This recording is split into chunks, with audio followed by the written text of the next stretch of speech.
Whakawā. Marama Fox. Tēnā koe te mana whakawā. Tuatahi, kei te hiahiau te tautuku i ngā mihi kua mihi ai tēnei pō. Ki tērā o ngā tohunga, tērā o ngā rangatira kua hinga i tērā wiki. Ko koe tēnā e rima, kua haere atu koe ki ngā ringa māhana o te atua. Kua haere atu koe ki te tahu o tūpuna, tō pāpa. Nā rangatira o Ngāti Hine, nā rangatira i whakarite nei tēnei whenua matatau katoa i roto i te tiriti ai. Anō nā kai te hiahiau te tautuku i ngā mihi kua mihia ki tērā o tanatama pēni i tū ia ki te kōrero te pōnei. Ko ki te au i te mamai te taumahatanga kai runga tonu i aia.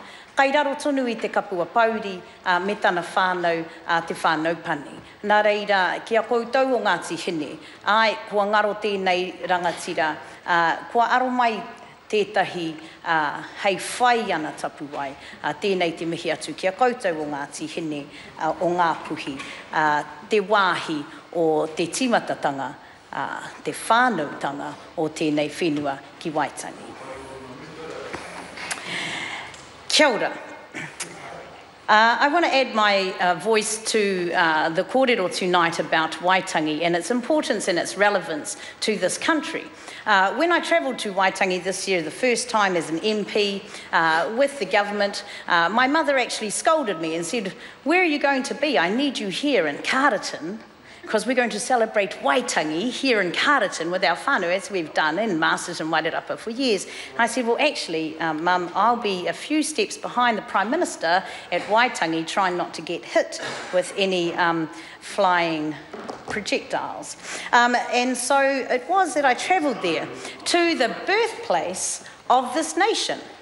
And that is how it was described by all that were there. All that were in attendance at Te Mana Whakawā described Waitangi as the birthplace. And yet, when I got off the plane, having not been to Waitangi since I was a girl, I looked for the sign that would show me the way.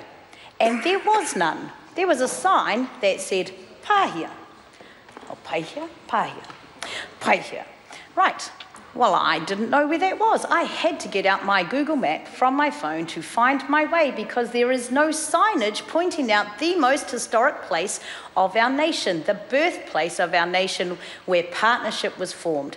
And so I think that needs to be addressed. But today we address the partnership that is the Māori Trust Board, the Waitangi, not Māori Trust Board just on its own, but as a partnership of Māori and Pākehā coming together.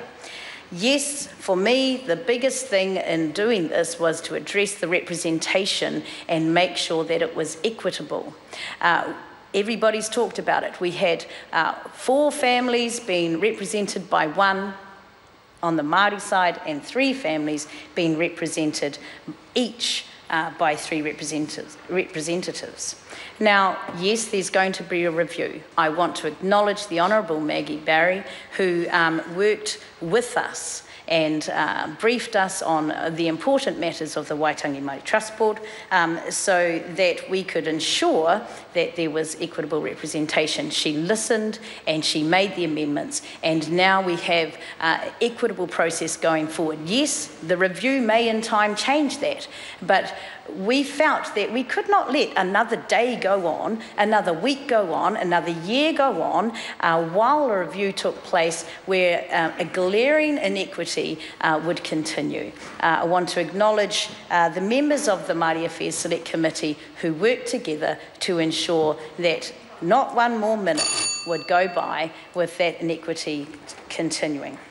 I also want to acknowledge our member of the Māori Affairs Select Committee, Peter Paraone, as everybody has stated, who has worked tirelessly in this area.